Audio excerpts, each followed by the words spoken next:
hora aqui. Tá, boa. Todos preparados, pessoal? Não, preparado a gente nunca tá. Eu acho que essa é a parte importante. Boa, boa, boa. Então, fala galera, tudo bem? Sejam todos muito bem-vindos ao podcast Educação e Vendas da Espinha Educação. Eu sou o Thiago Fagundes, estou aqui com o meu outro host do podcast, o Igor Batista. E hoje a gente tem um convidado super especial, Luan Fangman, que também é um dos nossos sócios, parceiros da Spin. E hoje é team leader na Acreditas. Então, a gente vai bater um papo, saber um pouquinho mais sobre a história de vida, sobre a carreira e tudo mais a respeito do Luan. Mas antes de tudo, queria pedir que vocês, se vocês estiverem no YouTube, deixem aí o gostei no vídeo, compartilhem com o pessoal, ajudem nosso trabalho a chegar a cada vez mais pessoas. Se tiverem no Spotify, ou se ainda não souberem que a gente tem também o nosso podcast no Spotify, já acompanha a gente por lá também, é super legal para poder ouvir aí o conteúdo enquanto tá fazendo outra coisa e tudo, então super útil, já segue a gente no Spotify, dá 5 estrelas no Spotify e tudo para promover o nosso trabalho. Então, Luan, seja tudo muito bem-vindo. Boa, galera, valeu. Muito obrigado, Thiago, muito obrigado, Igor. É um prazer estar aqui com vocês. Esse projeto que está saindo do papel, na realidade, já saiu do papel, né? Acho que essa é a parte mais importante. Boa, boa, boa. Vamos começar conhecendo um pouquinho mais de você, né? Conhecendo um pouquinho mais da tua história, conhecendo um pouco mais quem é o Luan. Conta pra gente um pouco dessa história tão legal aí, que a gente conhece, mas o pessoal ainda não conhece. Boa. Então, bom, eu tenho 27 anos, eu sou um pouco mais velho do que o Igor, né? Então, o Igor começou nas vendas um pouco mais cedo, eu acho que precoce, antes que todo mundo, na realidade. Eu sou formado em comércio exterior, então eu resolvi fazer a faculdade de comércio exterior muito porque meu avô, ele trabalhou sempre na área de comércio exterior e por causa disso eu sempre via meu avô vendendo mundo afora, né? Então meu avô, ele trabalha na parte de exportação de carne, na realidade trabalhava, né? Já se aposentou. E aí, antigamente, a parte de vendas de exportação era no tete a tete, no mano a mano, e aí você tinha que ir para a Holanda para vender carne, ele tinha que ir para a África para vender carne, para a China, e eu falava, meu Deus, essa é a vida que eu quero, né? Então, uma semana na Alemanha, uma semana na França e por aí vai, o cliente chama ele para visitar a família, eu falava, meu Deus, cara, vendas é incrível. E aí, esse sempre foi meu sonho, de fazer faculdade de comércio exterior. Mas não tem como não sonhar em ser vendedor desse jeito, velho. Nossa, era exatamente. Achamos a diferença. É o primeiro caso de alguém que queria ser vendedor na infância que eu vi na minha vida. Muito bom. Exato. Adorei as rotas. Não, as rotas eram sensacionais, né? Então, e a taxa de conversão dele era muito boa. E aí, o produto que ele vendia também era um produto muito bom, né? Carne argentina se vende sozinho. Então, ele acabou entrando num trabalho muito cedo e aí, consequentemente, ele caminhou mais para essa parte de vendas mesmo e foi ser diretor comercial dessas empresas. Mas bom, isso era meu sonho desde sempre, né? Mas os sonhos nem sempre eles caminham de acordo com o planejamento. Quando eu fiz 18 anos, eu acabei entrando na Força Aérea, eu fui draftado pelo aquele draft que existe no Brasil, diferente dos Estados Unidos, que você é draftado para entrar na faculdade e ser atleta, a gente tem das Forças Armadas, e aí com 18 anos eu fui obrigado a servir, e até lá eu não queria muito nada com nada, né? Então eu falava, quero trabalhar na parte de comércio, no comércio internacional, olhando para a parte de comércio exterior, mas não era algo que eu olhava e falava, cara, muito tácito. No pior dos casos, eu falava, cara, vou estagiar com meu avô na Argentina e aí eu vou ver o que acontece. E nesse ano que eu passei na Força Aérea, eu acho que foi muito importante para mim porque meu avô, desde moleque, ele me falava uma coisa, que se você não vai trabalhar, você vai ser moratore. E moratore em italiano é pedreiro.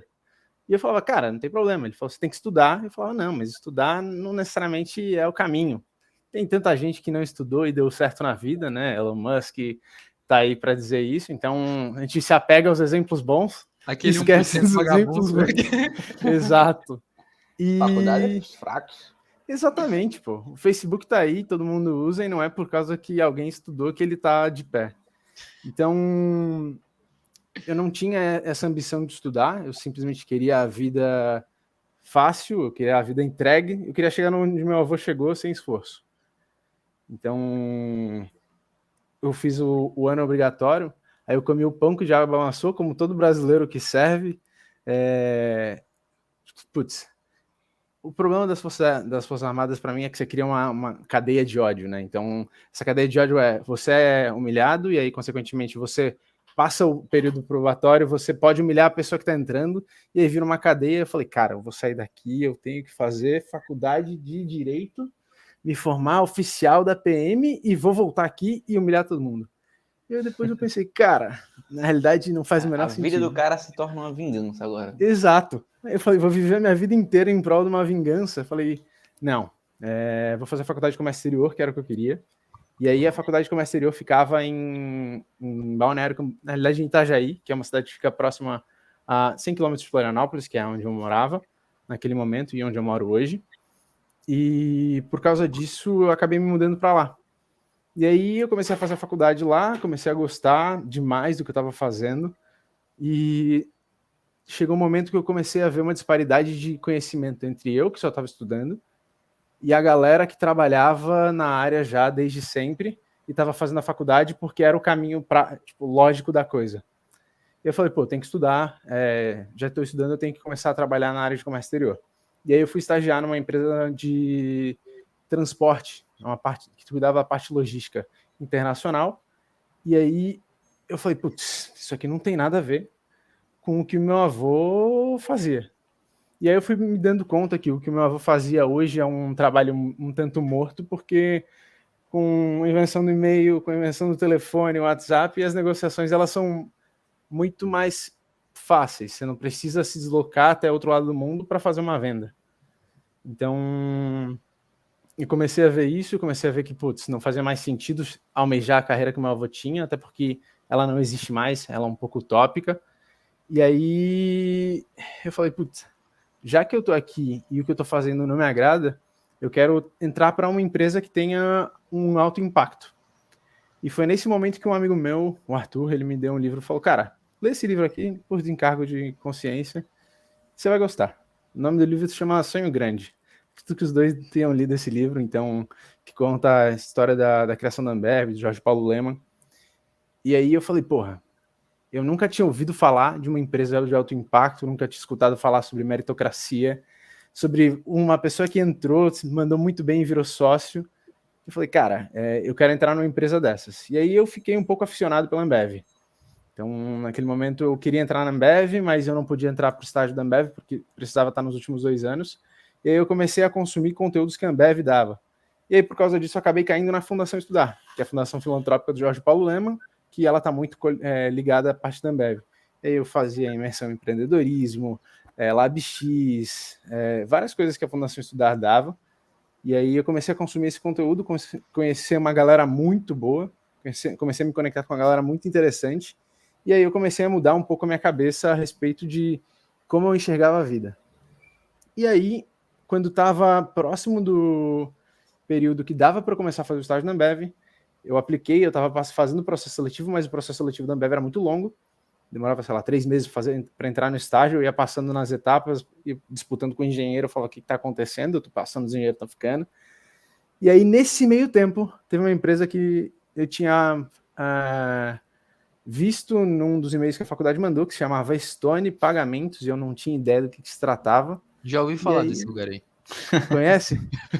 E aí... Vagamente. Soa familiar. Soa familiar, né? E aí eu, putz, vou aplicar aqui para ver o que é, não sabia muito bem o que era, e os caras me chamaram para conversar. E aí eu falei, pô, essa empresa aqui é do caralho, de tecnologia, puta, um mercado que é incipiente, acabou de sair de um duopólio, era um mar azul, assim, mar aberto, nadando de braçada no mercado, e aí isso era em 2017. Aí eu falei, pô, quando eu estava terminando o processo da Ambev, eu estava na última entrevista, eu já tinha passado pelas provas, por tudo, eu estava dando entrada no processo da Stone. E aí, minha última entrevista na Ambev, eu estava fazendo o welcome da Stone em São Paulo, e aí eu tive que sair do welcome para atender um telefonema e falar, galera, não vai dar, eu já entrei em outra empresa, eu estou muito feliz aqui, e eu estava naquela parte onde você começa a ter o primeiro contato com a cultura da empresa. Então, naquele momento eu já tinha certeza que eu não ia para a Ambev. E aí eu optei em seguir para a Stone. Mas muito porque a Stone... Foi que ano? Na metade de 2017. No segundo trimestre de 2017. Massa. E aí foi naquele antes momento. de mim, então. Eu entrei em setembro. Eu entrei ali no final do segundo tri, de 17. E aí eu tava fascinado com a cultura, porque a Estônia era exatamente o que a cultura da Ambev pregava para mim, que eu olhava e falava, meu Deus, é tudo que eu quero, só que no começo. E se você lesse e quem leu o Sonho Grande vai ver que tem a galera que entrou no começo, tava, sei lá... A galera do Banco Garantia. Exato. A galera do Banco Garantia. Americanas. Então, tava tocando Americanas, tava tocando a Brahma e por aí vai. E aí você fala, caramba, é aqui onde eu quero estar. E aí, antes disso, eu até liguei para meu avô e falei, vô, eu tenho essas duas opções. E meu avô falou, cara, cerveja, não tem mais para onde ir. Se você for pensar, quem bebe cerveja vai continuar bebendo, as gerações novas vão chegar e as velhas vão morrer. E é um mercado que a Ambev já bateu 1 a cada 3 cervejas no mundo, não dá mais para expandir. Mas, cara, a tecnologia é um negócio muito louco. Porque vai vindo, e é o que vai disruptar o mundo. E aí foi por isso que eu acabei indo para a Estônia. Pô, visionário, hein? Seu avô tinha uma visão diferenciada. Mal sabia ele que a partir dali a Ambev ia começar a pedalar um pouco com as cervejas artesanais e tudo mais. Que negócio, pô, uma visão diferenciada mesmo. Muito legal. Top. E mal sabia ele também que ia estar ajudando, né? Um dos maiores vendedores que a Estônia já viu, meu amigo. Porque aí, puxando sardinha agora, eu entrei no final de 2017, em dezembro, e aí eu vou pro meu primeiro evento da empresa em fevereiro, e quem é o melhor vendedor da companhia? Quem? Foi legal. Fui eu. Tá deixando o menino tímido. Continua contando essa história aí, Luan. Eu não me sinto bem com os holofotes. Mas foi o Luan, esse cara que vos fala, que todo o Brasil inteiro bateu palma. Cara. Mas, cara, acho que dentro da Estônia, o que fez com que eu chegasse a ser o melhor vendedor do Brasil foi muito de... Primeiro que na Estônia, quando eu entrei, não tinha treinamento. Eu fiz o Welcome, e o Welcome que a gente tinha, que é o onboarding, era mais para você conhecer a cultura da empresa, você entender os valores que permeavam o trabalho que a gente ia começar a fazer e um pouco sobre o produto. Dava um contexto mais assim sobre as áreas, que tinha mais nada sobre vendas. E aí eu fui vender sem saber o que eu tinha que fazer. Então, quando eu fui para a rua pela primeira vez, eu fui com o meu líder naquele momento, que era o Vitor. E, cara, quando a gente foi para a rua a primeira vez, visitava cliente, olhava, falava o que está acontecendo. Eu entendi um pouco o que estava acontecendo de concorrência. Então, parte do que acabava acontecendo no onboarding era, eles apontavam o que era ruim, que era uma concorrente, e falavam, esses caras são o mal, nós somos o bem, e nós estamos trazendo o bem para o cliente. Então, eu entendia o que o cliente tinha lá na mesa, eu falava, isso é mal. Então, pô, já conseguia desenrolar uma conversa com o cliente a partir daí. E na minha primeira rota, eu não vendi nada, eu voltei para casa, só que eu morava em Balneário Camboriú, num lugar onde tinha vários barzinhos. E aí eu subi depois do trabalho, deixei as coisas em casa, falei, pô, esses barzinhos aqui também vendem com maquininha de cartão. Na real, eu vou sair e vou vender aqui para os caras, né? E isso aí, comecei a trocar ideia com um cara que tinha um barzinho na frente de casa. E aí ele falou, cara, você mora aqui, né? Eu te vejo passando todo dia. Eu falei, cara, eu tô aqui, se der merda, qualquer problema, eu tô aqui. Eu moro em cima de onde você trabalha. Ele falou, tá bom, traz uma. E aí eu falei, caramba, eu vendi. Pelo amor de Deus, eu consegui. E não foi tão difícil. O que faz agora? O que faz agora? Eu liguei pra galera e falei, gente, o que acontece? Ele falou, não, calma, amanhã a gente aparece aí, traz a maquininha. E aí nisso, o cara do lado do bar tava ouvindo e falou, passa aqui depois que você terminar aqui, que eu vou querer uma também. Eu falei, meu Deus, eu vendi 2 no meu primeiro dia, o que tá acontecendo? Tá, eu não tava mais entendendo o que tava acontecendo, eu não tinha noção do que eu tava fazendo realmente. E aí depois eu fui começar a entender que parte do que eu tava entregando para esses clientes era um serviço, um atendimento, uma proximidade. Ele falou, cara, você é a pessoa que trabalha aqui, você vai me atender, você mora aqui, e a pessoa que me atende hoje nunca veio no meu bar, nunca passou por aqui. Consequentemente, no pior dos casos, se eu tiver algum problema com o produto que você está me entregando, eu consigo te acionar. Eu falei, é verdade. Então, foi aí que eu fiz a minha primeira venda e a partir disso eu comecei a entender que o que eu estava vendendo para os caras não era um produto, era um serviço, era um atendimento. Era aquele apoio que o cliente estava precisando naquele momento e aí, a partir disso, eu comecei a desenvolver e eu consegui vender bastante. E depois de uns 3 meses, começaram a vir mais vendedores novos para o Polo, que era para o escritório onde a gente trabalhava, que era no escritório da Estônia de Balneário Camboriú. E aí a gente tomou uma decisão entre os vendedores que estavam novos que estavam lá, eram 4 vendedores. A gente falou, cara, vamos alugar um apartamento junto? E aí a gente se mudou, os 4 vendedores, para um apartamento que, ali no centro da cidade de Balneário Camboriú. E, cara, esse foi o momento que eu mais me desenvolvi na minha vida. Porque eu vivia 100% do tempo falando de vendas. Chegava da faculdade, conversava com a galera tinha algum problema de algum determinado cliente, alguma situação que estava precisando contornar, e a gente sentava os 4, bolava um plano e ia para execução. E aí, o que a gente acabava acontecendo, a gente tinha as nossas reuniões em casa antes de ir para o escritório, e quando chegava no escritório, a gente já sabia o que tinha que fazer, todo mundo já tinha o seu plano traçado, e a gente começou a se desenvolver. E aí foi o processo onde eu cheguei a ser o melhor vendedor do Brasil, mas o João, que trabalhava comigo, chegou a ser o top 5 do Brasil no mesmo período. O Dani, que também trabalhava comigo, chegou a ser o top 15 do Brasil. Então, foi muito um processo onde todo mundo começou a se desenvolver e começou a se desenvolver junto, onde um puxava o outro. E aí eu acho que esse foi um processo muito interessante, onde foi uma imersão gigantesca no que tange a vendas, e aí deu no que deu, né? Acho que a gente chegou nesse resultado por causa disso. E era um time muito bom, eu lembro muito bem desse time, era um time fantástico, uma molecada muito boa. A galera era entrosada, porque o entrosamento que acontecia no trabalho era o mesmo entrosamento que acontecia em casa. Então, a gente levava a casa para o trabalho e trabalho para casa, então era 100% do tempo vivendo o trabalho em si. Meio perigoso também, né? É um negócio exatamente. meio, putz, cara, perigoso por diversos fatores, porque, por exemplo, putz, primeiro que você não desliga muito, né? É uma situação que, cara, se você quiser uma folga do trabalho, namastê, e ao mesmo tempo, cara, se porventura alguém sair, fica aquela torta de climão, né? Então, fica ninguém solta a mão de ninguém dentro de casa. É exatamente isso. Você tem o lado positivo, que é o processo, você acelera o desenvolvimento de todos os integrantes, de todos os participantes, mas ao mesmo tempo, qualquer empecilho que tinha no trabalho acabava impactando no relacionamento em casa. Mas ao mesmo tempo foi bom porque ajudou a gente no processo de amadurecimento profissional de todos. Então, todo mundo amadureceu profissionalmente muito rápido. E aí foi um momento na minha vida que eu comecei a conseguir balizar o que era trabalho, o que era pessoal e profissional. Então, comecei a entender que, apesar de ser 100% trabalho, eu tinha que conseguir equilibrar esses 2 pratos, porque senão não ia dar certo. Mas já dá uma manchete. Time que mora junto aumenta a performance em vendas.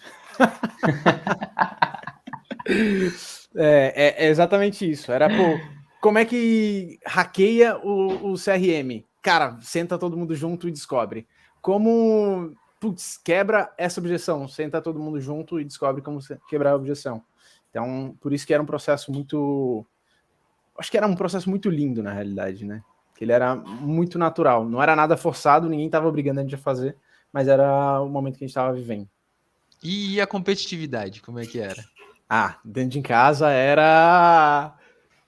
isso era muito foda, porque ninguém gostava de ser o segundo. E todos os 3 eram segundos. Então, era muito foda, porque a gente saía de casa, né? Começava a semana, normalmente assim, se você for pensar, um vendedor médio faz uma venda por dia. A gente começava a semana falando, essa semana eu já tenho 12 garantidos. Aí era uma loucura. 12? Exatamente. Então, era uma loucura que a galera falava, pelo amor de Deus, se alguém já tem 12, eu tenho que conseguir 13. E aí, o time começou a ser... O time se destacou como escritório da Estônia naquele momento por causa disso. Porque um falava, essa semana eu tenho 6. Então todo mundo, no mínimo, tinha que fazer 6. Entendeu? Aí a competição interna dentro de casa era uma coisa bizarra. Isso sim, você tá certo, Thiago. Essa era a parte boa e ruim. Legal. E aí, e depois, como é que foi os rumos, como é que foram os caminhos? E, bom, então depois disso eu acabei... Depois de voltar dessa convenção de vendas que o Igor falou que eu fui reconhecido como o melhor do Brasil, eu fui para o CPU, que é o curso de formação de liderança da Estônia. Deixa eu dar uma... Você foi para a semifinal da Champions League. Não, isso aí foi depois. O prêmio veio depois. Foi depois? O prêmio, o prêmio foi depois, é verdade. O prêmio foi depois. Mais desejado por todo... O prêmio mais desejado da história, certeza. Não se repetirá. Não vai. Acho que não vai se repetir porque o prêmio quem me dava era a Mastercard, não era nem a Estônia. Então, acho que... Inclusive, tem um outro convidado do nosso podcast aí, que em breve a gente vai gravar, que também foi nessa viagem. Que não foi na mesma viagem, que é o Ovando. Você sabe as histórias do Ovando nessa tal dessa viagem?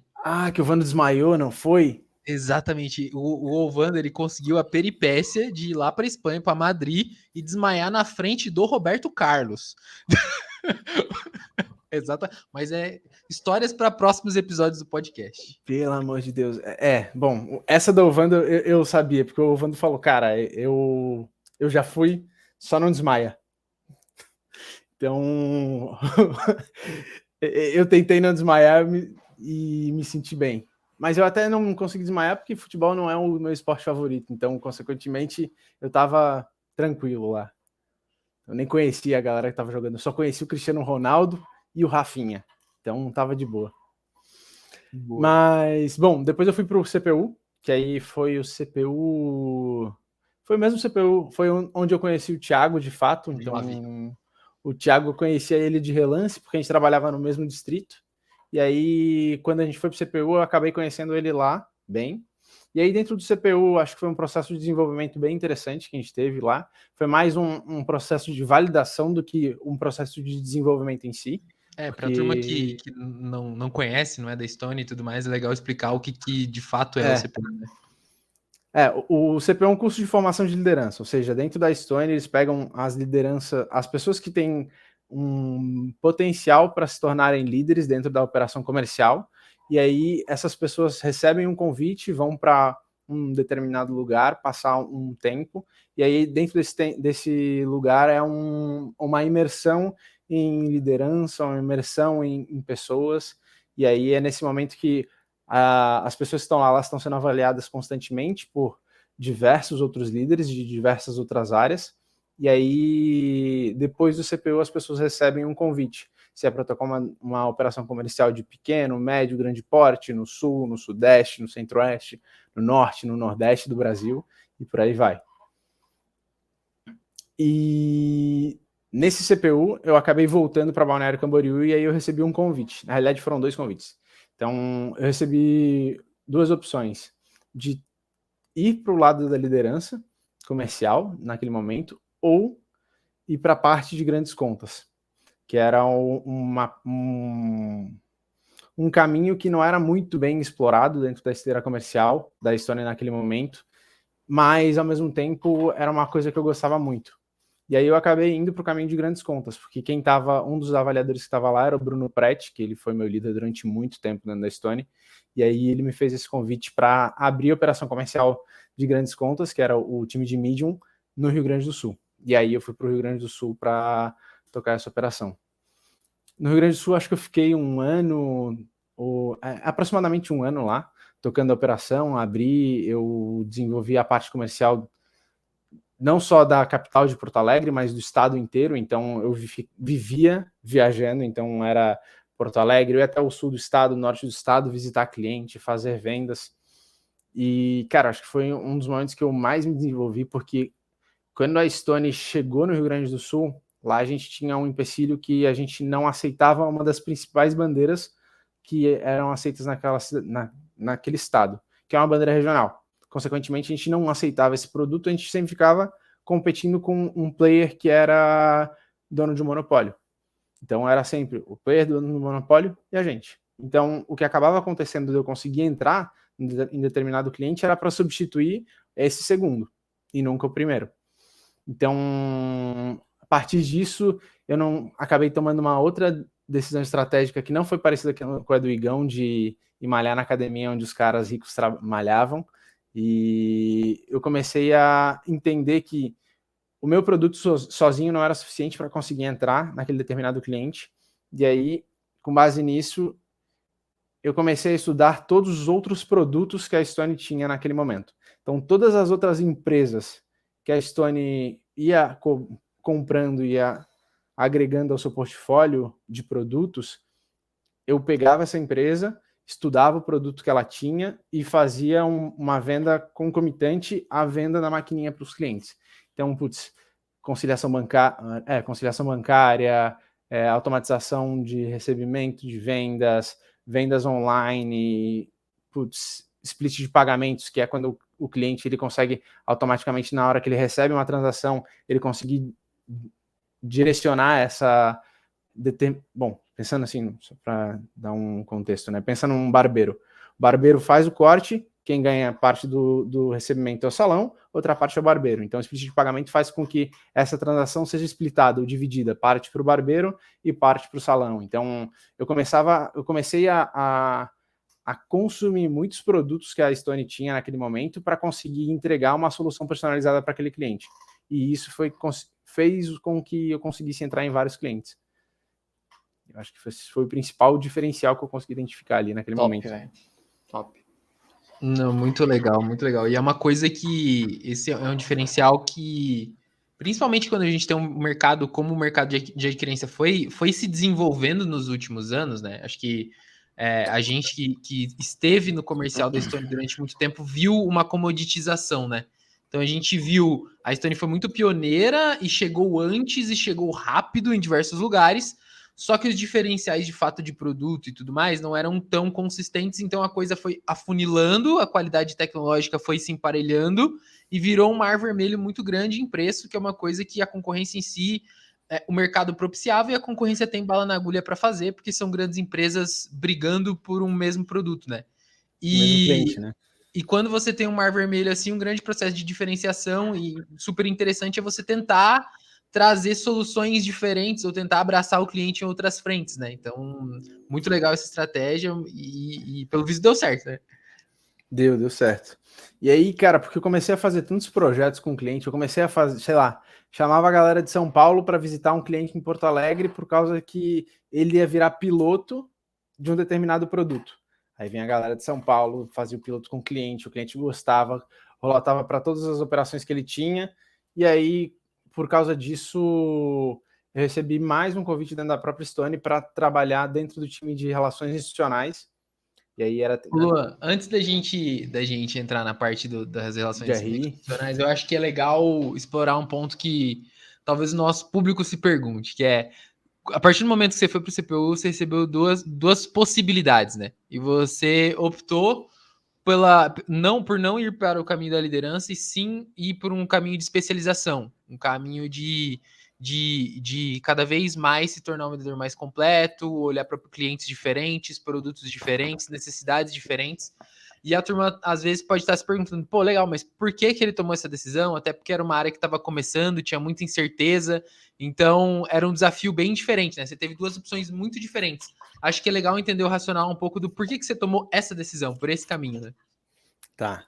Eu tenho essa decisão bem clara na minha mente, porque foi uma decisão que eu não demorei muito para tomar ela lá atrás e eu sei o porquê. Quando me fizeram essa proposta, eu pensei muito bem em, putz, se eu seguir pelo caminho da liderança, eu vou ter que ser responsável pelo resultado de outras pessoas e, ao mesmo tempo, o resultado dessas outras pessoas vão ser o meu resultado. E se eu for para o caminho da especialização, eu vou ser única e exclusivamente responsável pelo meu resultado. Então, naquele momento, eu era muito novo. Eu devia ter o quê? 22 anos. E eu era muito imaturo ao mesmo tempo. Então eu pensei, cara, com a minha imaturidade, eu talvez não consiga conduzir pessoas para que cheguem em determinado lugar. Mas eu consigo me conduzir. Então foi por isso que eu acabei seguindo para o caminho de especialista.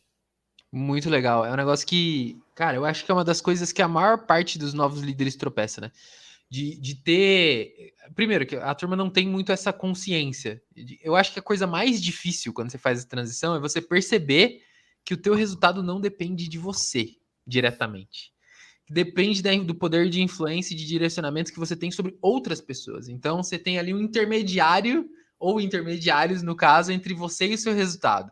Cara, uma vez eu tive um papo com um cara, um líder da companhia, e ele me perguntou do porquê que eu achava que a maior parte dos meninos que estavam assumindo operações naquele nosso tempo lá, eles estavam entrando em parafuso. Eu falei, cara, é simples, você pega um vendedor, a maior parte da turma era vendedor, assim, mordedor de mesa, batia 140% de meta. E de repente, ele assume um time com várias pessoas diferentes, vários estilos de pessoas diferentes, até ele entender que nem todo mundo é igual a ele, nem todo mundo tem as mesmas capacidades, nem todo mundo pensa da mesma forma. E ele precisa entender também que, cara, um trabalho quando você lidera um time, é um trabalho mais a médio e longo prazo, é uma coisa de, às vezes envolve uma construção, às vezes você vai começar batendo 60% de meta, você tem que ter a cabeça no lugar de respirar e falar, não, calma, tá indo, a gente tá arrumando uma coisa aqui, outra ali e tudo mais. Só que, cara, quando você pega o cara que é o batedor de meta, o mordedor de mesa, ele entra em parafuso em 2 meses, é um negócio tipo, então é uma consciência muito legal que você teve, muito massa mesmo. Que, apesar da idade, foi uma puta decisão madura, né? E sensacional, assim, porque ao mesmo tempo no retorno do CPU tem a situação também da pessoa que não é convidada e precisa seguir, não por escolha, mas porque foi a única opção, seguir um caminho de se tornar melhor ali na função e seguir outra trilha ou até voltar para ser líder, e aí essa pessoa fica sem cabeça, sem emocional para continuar, já que foi lá pro CPU e viu seus amigos indo e tal. Então, todo momento de transição assim, é um momento de muita incerteza e ansiedade, né?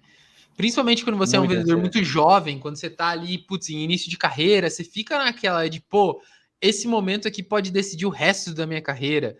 E é muito difícil você conseguir focar, tomar uma decisão, ter frieza e cabeça no lugar para ponderar tudo que aquela decisão envolve.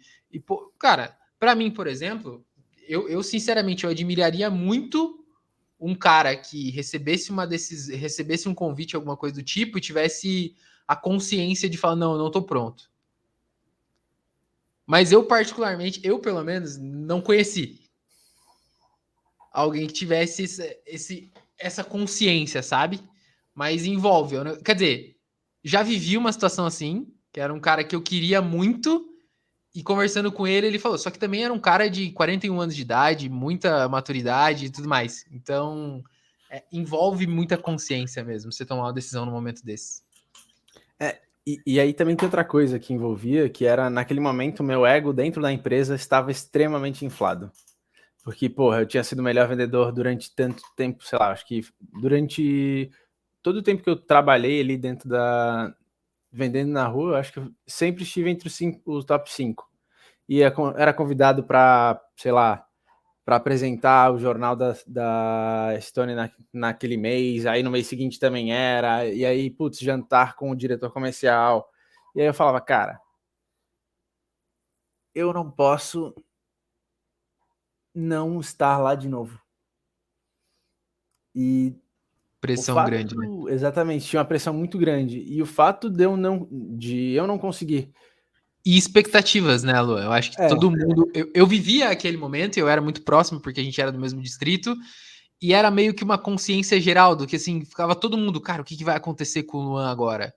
Tipo, putz, como é que vai ser o mês do Luan?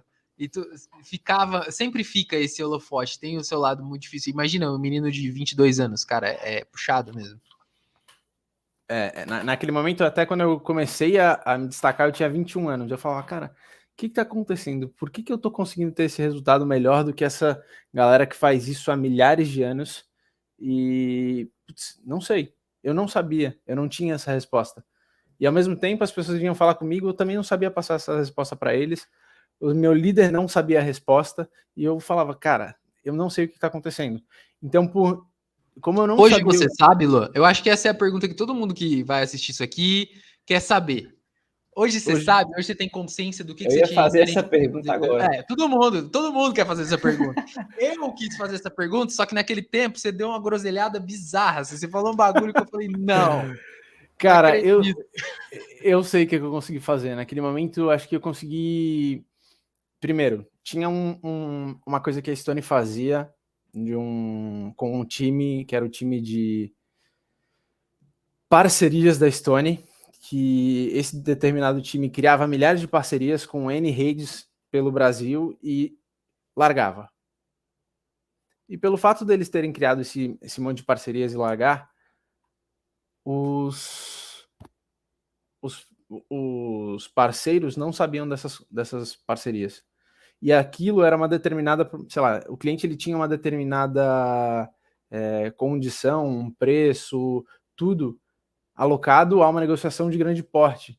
Então, quando eu descobri que tinha alguns desses players que eram regionais em Santa Catarina, eu chamei esses caras, diretores de associações, de franquias, para bater um papo. E aí eu falei, cara, já que não tem ninguém tocando isso, eu vou tocar. E aí quando o diretor da franquia olhou e falou, cara, agora vai ter alguém para cuidar de mim, foi a mesma sensação que o cara do bar, lá, minha primeira venda da Stone, teve.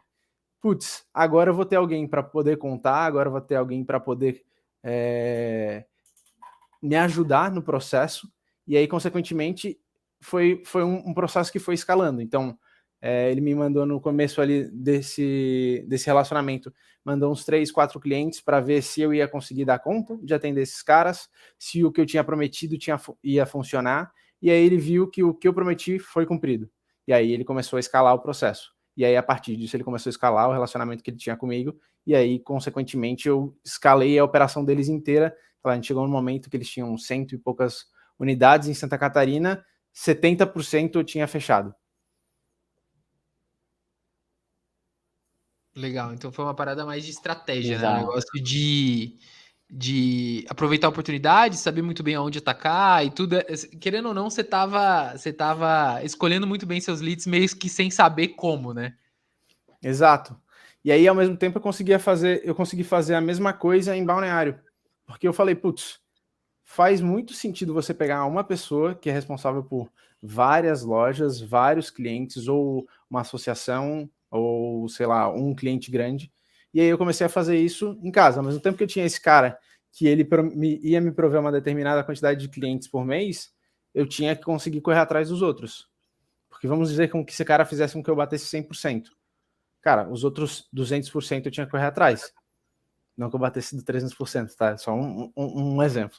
Então, eu comecei a fazer exatamente a mesma coisa. Né? Foi 300% por um bom tempo.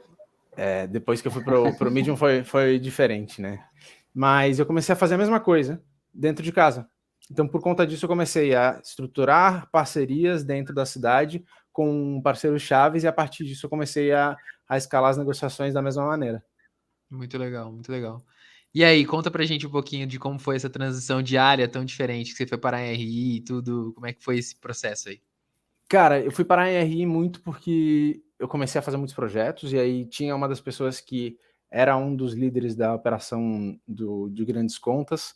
Ele foi transferido para tocar o time de RI e aí ele me fez o convite para tocar a parte de negociação, que era a parte de novos negócios. Então, eu fui para o time de relações institucionais para administrar o relacionamento que a Stone tinha com alguns players muito grandes, com as bandeiras. Ou seja, Visa, Mastercard, American Express, Elo e por aí vai. E eu era responsável por cuidar desse relacionamento que a gente tinha e explorar esse relacionamento, porque existe um relacionamento comercial onde essas bandeiras elas fazem diversos projetos com a adquirente naquele momento. Então, como que a gente conseguia explorar isso mais e trazer mais negócios dentro desse relacionamento, dentro dessa parceria? E aí, dentro do time de RI, eu comecei a tocar... Era uma pegada meio de upsell? Não, era uma pegada de... Não era upsell porque os produtos, o relacionamento, apesar de existir um relacionamento contratual, tinha muita coisa que não existia. Então, como que a gente consegue se aproveitar de uma determinada de um determinada norma que a bandeira lançou. Putz, a bandeira quer fazer um trabalho social. Como que a gente consegue fazer com que esse trabalho social seja atrelado à marca da Stone e em determinado lugar? Então a gente pegava, fazia sei lá, vou usar um exemplo, a Visa tinha um projeto onde cada transação feita pela Visa em determinada cidade fazia com que o dinheiro que a Visa ia ganhar daquela transação fosse reinvestido para causas sociais naquela cidade.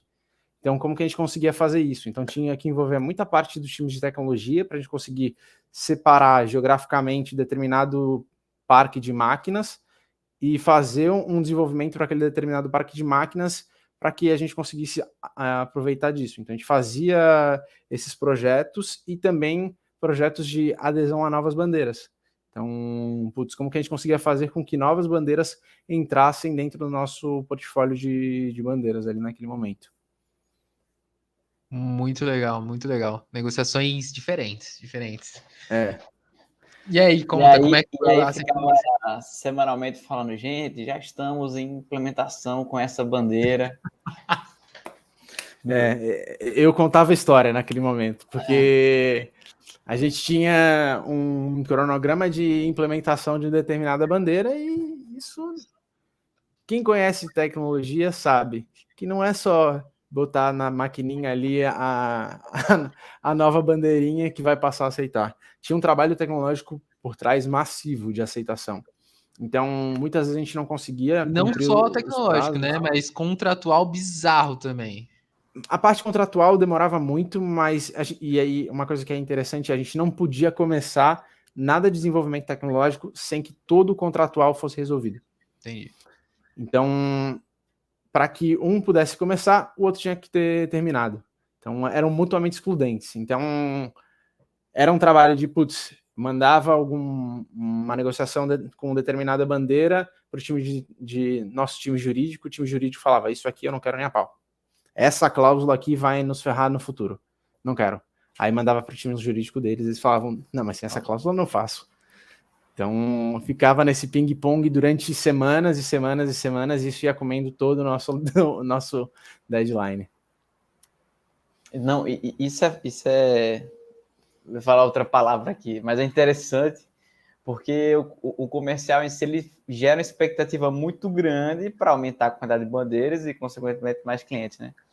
E aí, uma coisa que me marcou muito é que o time de RW anuncia assim, gente, é importante não passar esse prazo para o cliente, porque coisas podem acontecer nesse meio, só que a gente não sabia, né, do que era. E, tipo, não, tudo bem, a gente não vai falar.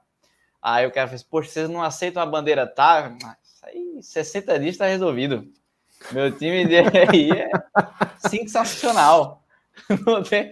Aí passava, e aí, cadê minha bandeira? Então, porque demora esse negócio, não é tão simples. Uma dica para todo mundo que está ouvindo o podcast aqui: nunca dê um prazo para o cliente que não dependa apenas de você.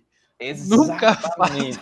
E se depender de você, essa é uma dica de ouro. Se depender de você, dê prazo a mais, porque daí você entrega mais do que prometeu. Se melhor você surpreender exatamente. do que frustrar. Se você prometer entregar um negócio em um mês e entregar em uma semana, o cara vai achar fantástico. Se você prometer entregar em 5 dias e entregar em 6, o mesmo cara vai ficar puto. Exatamente. Perfeito. Exatamente. Muito Falou bom, Thiago. Cirúrgico. Boa. Mas e aí, Luan? E depois disso, como é que foi? Por que lado você foi? Para que trilha você foi? Porque você andou, hein? Meu Deus do céu. Eu andei que nem você, Thiago. Acho que foi nesse momento da minha vida que eu comecei a andar mais. Então, eu estava trabalhando no time de RI, e aí o meu diretor, o Lucas, ele recebeu um convite da Mercado Pago para abrir uma operação em Fortaleza.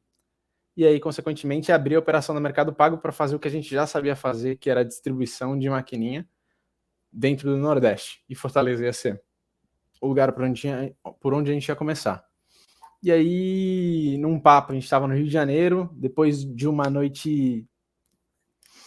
Acho que a gente tinha ficado até 4 horas da manhã no escritório, porque a gente tinha que fazer um call com um time na China, que era uma bandeira chamada China UnionPay, que a gente estava fazendo a parte de desenvolvimento tecnológico, e a gente não estava conseguindo entender o que documento que eles tinham mandado para a gente estava escrito, e a gente ficou acordado até 4 horas da manhã, porque 4 horas da manhã aqui é quando o chinês começa a trabalhar.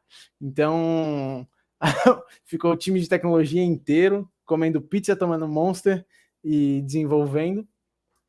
E aí a gente saiu do escritório lá morto, cansado. Ele falou, cara, tem uma proposta, acho que a proposta é para ir para o Nordeste, tem uma série de empreendedores que estão sendo extremamente desatendidos lá, e a gente está recebendo um convite da Mercado Pago para fazer esse trabalho de distribuição de maquininhas no Nordeste. Eu falei, putz, eu topo. E aí foi nesse momento que eu fui para lá, então, putz, no Nordeste foi uma experiência incrível. A gente foi desde escolher uma sala comercial, até pintar a sala comercial, ir na Leroy Merlin, comprar lâmpada, mobiliar tudo, contratar gente, montar treinamento, fazer a parte de roteirização, distribuição da cidade e tocar uma operação de fato. Então aí foi nesse momento que eu tive meu primeiro contato com a liderança em si. Então, putz, acho que foi muito difícil para mim no começo, porque eu comecei a fazer muitas coisas que eu não fazia. Então, putz, entrevistar, montar treinamento. Apesar de dar muitos treinamentos ao longo da minha trilha na Estônia, eu não dava treinamentos pensando como se a pessoa não sabia vender. As pessoas já sabiam fazer o trabalho delas, eu fazia um treinamento para aprimorar determinados skills.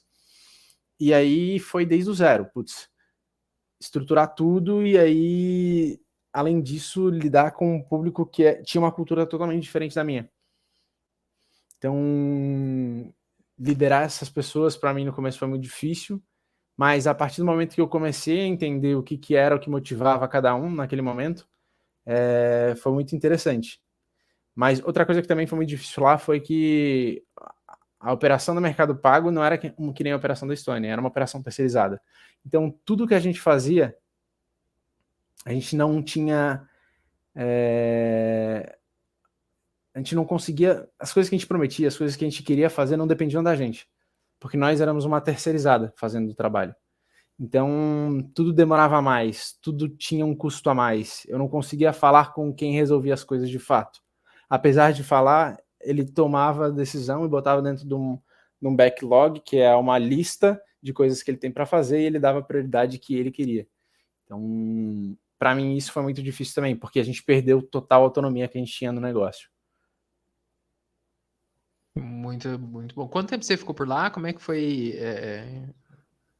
o desenvolvimento do negócio? Cara, a gente ficou lá em Fortaleza... Eu fiquei lá em Fortaleza há 1 ano. A gente começou com um escritório, depois a gente estava com 3, 4 escritórios em Fortaleza, a gente abriu escritório em Sobral, a gente estava para abrir escritório em São Luís do Maranhão, em Natal, e aí nesse momento que eu comecei a pensar, putz, isso aqui vai tomar proporções muito grandes, mas eu comecei a pensar, cara, será que é isso que eu quero? Será que é aqui onde eu quero me enraizar? Porque pelo caminho que estava tomando as coisas, pelo caminho que as coisas estavam indo, eu ia acabar ficando lá para sempre. E aí eu comecei a pesar, putz, será que é aqui onde eu quero estar? Será que é aqui onde eu quero criar família? Será que é aqui onde eu quero ter meus filhos? E aí, nesse momento aí, eu decidi voltar para São Paulo. Eu ia até perguntar nesse sentido, assim, pessoal, porque, poxa, mudou o desafio, você tinha uma grande responsabilidade como empreendedor também, né? Então, de estar iniciando a operação lá, e ao mesmo tempo, um grande desafio, imagino eu, de mudança de vida, muito longe da família, muito longe dos amigos, cultura, mudança de clima pra caramba. Enfim, como é que foi essa adaptação e ao mesmo tempo tendo que tocar a operação do zero? Eu imagino que tenha sido muito desafiador esse ponto. No começo, a adaptação foi tranquila porque tinha muita coisa para fazer, muita coisa mesmo. Como falei, a gente tinha que montar uma operação do zero, né? Consequentemente, por ter muita coisa para fazer, eu acabava não pensando muito nisso. Então, eu fui começar a pensar nisso quando as coisas começaram a acalmar. E aí eu já tinha conhecido uma galera lá, então eu já estava mais entrosado ao lugar, eu já tinha me contextualizado melhor. Então, foi menos duro, mas ao mesmo tempo, o calor de Fortaleza me matava todos os dias. Então, eram algumas coisas que eu começava a pensar, putz, será que faz sentido? Será que não faz? Será que eu quero ter isso todos os dias na minha vida daqui para frente? Então, foi isso. E aí, uma coisa que para mim era muito difícil era estar longe dos amigos, porque eu tenho um grupo de amigos muito forte, onde a gente é amigo desde sei lá, do segundo ano do ensino fundamental.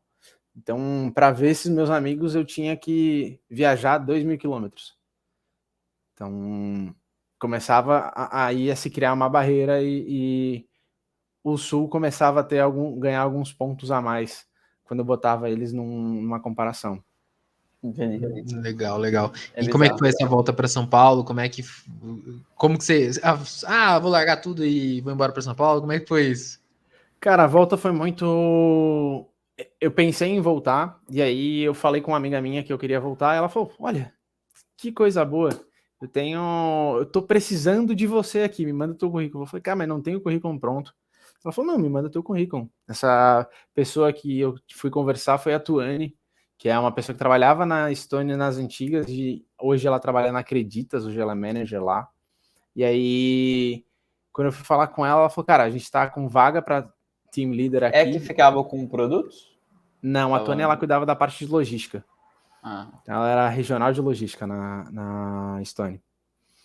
E aí ela falou, cara, me manda teu currículo, vem pra cá. E aí, no momento que eu mandei o currículo pra ela, já marcou entrevista, fiz a primeira entrevista, a prova, outra prova, a segunda entrevista e terceira entrevista, fui contratado. E aí, quando eu fui falar com a galera que eu já queria sair, eles já meio que já estavam esperando isso, até muito pela maneira como eu estava me adaptando ao lugar. Eles falaram, putz, você até que aguentou bastante, então, consequentemente, não foi uma surpresa para ninguém. E aí, a partir disso, voltei para São Paulo, mas, consequentemente, foi no meio da pandemia essa volta para São Paulo, então, de fato, eu nunca voltei para São Paulo. Então, primeiro eu voltei para São Paulo, mas ao mesmo tempo eu estava em Curitiba, e aí fiquei na casa da minha mãe, e aí agora eu tô em Florianópolis, na casa da minha namorada, da Yasmin. Não, muito legal. E hoje, como é que é? O que é exatamente o trabalho que você faz na Acreditas? Como é que... qual produto? Como é que funciona? Cara, hoje na Acreditas eu toco um produto... Eu toco um time comercial que cuida de um produto de repetição, que é o time que faz o upsell pós-venda, vamos botar assim, ou o time que cuida de cross-sell, que é o time responsável por vender para um cliente que já foi um cliente ou vender para um cliente que tem um contrato ativo. Então, é um time que cuida do produto de repetição, então eu sempre tenho que estar em contato constante com os clientes que já foram clientes, então é um cliente que ele já sabe o produto, ele já conhece o processo, é uma venda muito mais transacional do que uma venda relacional. Então, eu tenho um time hoje que já chegou a bater 11 pessoas, agora a gente está com 9 pessoas, estou com 9 pessoas no time, e é um time que cuida de uma venda muito dinâmica. Então, consequentemente, por se tratar de uma venda muito transacional, é um time que vende muito, muito, muito, muito, muito em questão de volume. É uma venda, é um time que consegue ter um dos melhores resultados com o menor esforço. Vou botar assim. Boa, muito legal. E olhando a história toda, o começo, meio e fim do negócio, cara, você passou por muitas coisas e muitas coisas diferentes no sentido de, cara, começou lá na rota, field sales, venda um ticket médio mais baixo, foi para um cliente maior, depois você foi para uma negociação mais corporate, depois você foi voltou para um negócio de estruturação comercial, de operação comercial, agora você está num outro tipo de venda. Obviamente você precisou se adaptar várias vezes, mas eu queria saber de ti, assim, de tudo isso que você fez, o que você acha que foi o desafio mais difícil de adaptação e por quê? Cara, o desafio mais difícil de adaptação foi o primeiro, field sales, vender na rua, sem saber o que eu estava fazendo, sem conhecer o produto, sem conhecer o mercado, primeira experiência profissional, numa empresa de alto impacto e alta velocidade, as coisas aconteciam muito rápido. Então, para mim, o momento mais difícil de adaptação foi esse. Sair da academia para prática naquela empresa que era um turbilhão de emoções. Então, as coisas aconteciam muito rápido, eu tinha que me adaptar. E a partir disso, eu comecei a me adaptar muito rápido às coisas por causa disso. Muito legal. E hoje você tá com 27, né, Luan? 27 anos. E o que você tá enxergando pela frente? Por que caminho você pretende ir a partir daqui? Você tem alguma visão de futuro de médio prazo, alguma coisa do tipo dentro da área comercial ou não? Cara, eu tenho. Eu gosto muito da parte de estratégia dentro da área comercial. Então, quais são os melhores caminhos que a gente tem que seguir e qual que é o caminho? Tudo aliado com o objetivo da empresa, claro. Mas qual que é o caminho que a gente tem que seguir? Por que caminho a gente tem que seguir? Quais são os jobs to be done que a gente tem que operacionalizar para que o objetivo seja atingido? Então, acho que é mais esse negócio de me dar um objetivo que a partir daí eu traço o caminho necessário para a gente conseguir chegar lá. Legal, legal. Igor, você desmutou, pode falar. Não, só ia falar top. Eu achava que tinha passado por muitos desafios, nada. Ver com quem eu tô andando, com vocês, que viajaram a empresa inteira em vários setores, eu tô só admirando mesmo. Legal. E Luan, para a gente encaminhar para o fechamento da nossa conversa, foi um papo super legal, um papo super completo. Acho que a gente vai ter que marcar outros papos para falar de temas mais específicos. Mas queria saber de você, assim, se você tivesse que dar uma dica para alguém que está começando na área comercial agora e quer se desenvolver, quer ir por outros caminhos, quer crescer na área comercial, quer crescer na carreira, o que você diria? Uma coisa só, assim, que você fala, pô, legal, isso. De todas as coisas, eu sei que às vezes a gente quer aconselhar, quer falar várias coisas, mas se fosse uma só, restrita, assim, uma mensagem para chegar para todos os vendedores, qual seria? Cara, acho que a mensagem principal que permeou minha carreira inteira é: você não tem as respostas para tudo. Acho que tenha a mente aberta o suficiente para entender que você não conhece tudo, você só conhece uma ínfima parte do processo e, cara, o mundo tá cheio de coisas para você aprender. Então, estude, aprenda, devore conteúdo. Se você não gosta de ler, cara, escuta podcast, porque eu acho que essa é a parte mais importante. Muito legal. A gente está numa época que a informação e a educação está muito, muito democrática, né? Então, foi-se o tempo em que alguém que precisava aprender alguma coisa necessariamente tinha que estar numa sala de aula ou tinha que ser um assíduo leitor ou qualquer coisa do tipo. Acho que hoje a coisa está muito mais bem distribuída. E, cara, acho que queria agradecer a tua presença nesse papo, super legal. A gente já está acostumado a conviver, a gente já conhece muito bem a história, mas é super legal trazer histórias de sucesso como a sua, histórias de mudanças, flexibilidade, coisa de carreira, que são assuntos que interessam muito ao público. Então, muito obrigado por disponibilizar esse tempo para bater esse papo com a gente e já vamos marcar o próximo que a gente vai falar um pouquinho mais a fundo de venda, fechado? Porra, fechado, velho. É nóis. Boa! Top. Então, Valeu, Luan. muito obrigado. Não esqueçam de deixar o like aí no vídeo, quem tiver no YouTube. Se não tiver no YouTube, vai no YouTube e deixa o like. E de dar a classificação do nosso podcast e seguir nosso podcast no Spotify. Abraço, galera. Valeu! Valeu, galera. Tchau, tchau. Tchau, tchau. Encerrar. Aê!